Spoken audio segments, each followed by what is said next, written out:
एक बार एक संत और शिष्य दोनों हमेशा धर्म के प्रचार करने के लिए गांव-गांव घूमा करते थे। एक बार वो धर्म प्रचार करने के लिए किसी गांव में गए हुए थे। उनके वहां पहुंचते ही बहुत जोर से वर्षा शुरू हो जाती है। वो संत और शिष्य वर्षा में भीग जाते हैं। वर्षा रुकने का नाम ही नहीं ले रही थी। तब वो दोनों तय करते हैं कि कुछ समय के लिए वो उसी गांव में रुक जाएंगे। वो वर्षा रुकने के बाद गांव में एक कुटिया बनाकर रहने लगे और रोज उस गांव में धर्म का प्रचार करने लगे। उस संत का उपदेश उस गांव के लोगों को सुनना बहुत अच्छा लगता था। वो रोज उनको उपदेश देने लगा। उस गांव के लोग उनका बहुत सम्मान करते थे और उन्हें भोजन इत्यादि देने के साथ दान दक्षिणा भी दिया करते थे। वो लोग काफी दिन उस गांव में रह लिए थे। एक दिन वो संत अचानक अपने शिष्य से कहता है कि वत्स, हम यहाँ काफी दिन रह चुके हैं, अब हमें यहाँ से चलना चाहिए। ये सुनकर वो शिष्य कहता है कि परंतु गुरुदेव, यहाँ कितना अच्छा है, यहाँ के लोग हमें कितना मान सम्मान देते हैं और यहाँ तो बहुत चढ़ावा भी आता है। क्यों ना कुछ दिन और यहीं रहा जाए और बाद में चलें, तब तक थोड़ा और चढ़ावा इकट्ठा हो जाएगा। शिष्य की बात सुनकर वो संत उससे कहता है कि वत्स, हम पहले ही यहाँ बहुत रह चुके हैं, अब हमें यहाँ से चलना चाहिए और हमें धन और वस्तुओं के संग्रह से क्या लेना देना है। ये सब हमारे लिए कोई मायने नहीं रखते। हमारे भीतर इसके लिए कोई मोह नहीं होना चाहिए। हमें तो केवल त्याग के मार्ग पर चलना चाहिए, सत्य के मार्ग पर चलना चाहिए। धन से हमें कोई मतलब नहीं होना चाहिए। इतना कहकर वो संत शिष्य से कहता है कि हम यहाँ से कुछ नहीं ले जाएंगे, जो कुछ भी है इसी जगह छोड़ देंगे और खाली हाथ चलेंगे। गुरुजी का आदेश सुनकर वो शिष्य जो कुछ भी उसके पास था वो सब कुछ उसी कुटिया में छोड़ दिया। उसका मन तो था कि वो सब ले जाए, लेकिन गुरु की आज्ञा का अनादर नहीं कर सकता था। परंतु फिर भी जाते जाते उसने गुरु से छुपाकर कुछ सिक्के अपनी झोली में रख लिए। आगे जाते ही उन्हें मार्ग में एक नदी मिलती है। दरअसल वो दोनों जिस गांव की ओर जाना चाहते थे उसे एक नदी पार करके जाना पड़ता था। जब वो नदी के तट पर पहुंचे तो वहां एक नाव वाला था। उस नाव वाले ने संत से कहा कि यदि आप इस नदी को पार करना चाहते हैं तो मैं करवा सकता हूँ, लेकिन मैं नदी पार करने के 2 रुपये लूंगा। आप लोग साधु महात्मा हैं, इसलिए आपसे 1-1 रुपया ले लूंगा और नदी पार करवा दूंगा। उस शिष्य को पता था कि संत के पास पैसे नहीं हैं, इसलिए उसने ये देखने के लिए कि बिना पैसे गुरुदेव कैसे नदी पार करेंगे, उसने अपने सिक्के नहीं निकाले। तभी वो संत ये सोचकर वहां पर आसन लगाकर बैठ गया कि या तो ये नाव वाला स्वयं ही उसे बिना पैसे के नदी पार करवा देगा या फिर कोई भक्त आकर उन्हें दान दक्षिणा दे देगा ताकि नाव लेकर वो उस पार जा सके। परंतु ना तो कोई भक्त आता है और ना ही अब तक नाव वाले ने कुछ कहा। संत और शिष्य को उस नदी के तट पर बैठे बैठे शाम हो गई। वो प्रतीक्षा कर रहे थे कि शायद कोई सहायता मिल जाए, लेकिन वहां कोई नहीं आया और नाव वाले ने भी बिना पैसे के नदी पार करवाने के लिए मना कर दिया। अंधेरा होने लगा था, लेकिन वो अब तक बैठे ही हुए थे। तभी नाव वाला उन्हें डराते हुए कहता है कि महात्मा जी, यहाँ अब अंधेरा होने लगा है।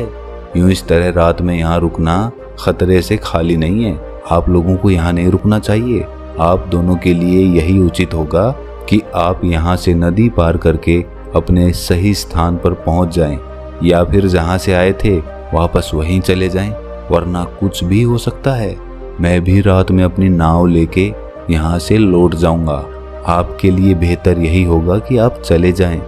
उस नाविक के मुंह से जैसे ही शिष्य खतरे का नाम सुनता है वो डर जाता है और घबराकर तुरंत अपनी झोली से सिक्के निकालकर नाव वाले को दे देता है और कहता है कि आप जल्दी से हमें नदी पार करवा दीजिए। सिक्के लेकर वो उन्हें नाव में बैठाकर नदी पार करवा देता है। नदी पार करने के बाद संत शिष्य से पूछता है कि तुमने गांव का चढ़ावा क्यों लिया? मैंने तुम्हें सब कुछ छोड़ देने के लिए कहा था, फिर भी तुमने मेरी बात नहीं सुनी, क्यों? तब वो शिष्य कहता है कि गुरुजी, यदि वो सिक्के मेरी झोली में ना होते तो हम दोनों कष्ट में पड़ जाते। रात का समय था, कुछ भी हो सकता था। इन्हीं सिक्कों ने हमारी रक्षा की है। शिष्य की बात सुनकर संत मुस्कुराने लगते हैं और कहते हैं कि वत्स, जब तक ये सिक्के तुम्हारी झोली में थे तब तक हम कष्ट में ही थे, और जैसे ही तुमने उन्हें बाहर निकाला हमारा कष्ट दूर हो गया। यही मैं तुम्हें समझा रहा था कि त्याग में ही सुख है। तुमने सिक्कों का त्याग कर दिया, उसका परिणाम तुम्हारे सामने है। ये कहकर संत ने बाकी के सिक्के किसी गरीब को दान कर दिए और आगे चले गए। तब वो शिष्य कहता है, अगर मेरे पास ये सिक्के नहीं होते तो हम नदी पार नहीं कर पाते, और आप कहते हैं कि सिक्कों का त्याग कर दो। तब गुरु कहते हैं कि वत्स, तुम अब भी भूल कर रहे हो। जब तक सिक्के तुम्हारे पास थे तुम्हारे मन में दुविधा बनी हुई थी, क्योंकि तुम्हारा मन चोरी से भरा हुआ था। तुम्हारे मन में ये चल रहा था कि गुरुजी ने मना किया, लेकिन मैंने फिर भी वो सिक्के उठा लिए। उन सिक्कों की वजह से तुम्हारे मन पर एक बोझ बना हुआ था, लेकिन जब वो सिक्के तुमने नाव वाले को दे दिए तो तुम्हारे मन का बोझ हल्का हो गया, तुम्हारे मन पर से बोझ उतर गया। याद रखो वत्स, कोई भी चीज जो तुम्हारे मन से चिपटी हुई है वो तुम्हारे मन पे एक बोझ बनी हुई है। यहाँ तक कि जो कपड़े तुमने पहन रखे हैं वो भी एक तरह का बोझ ही है।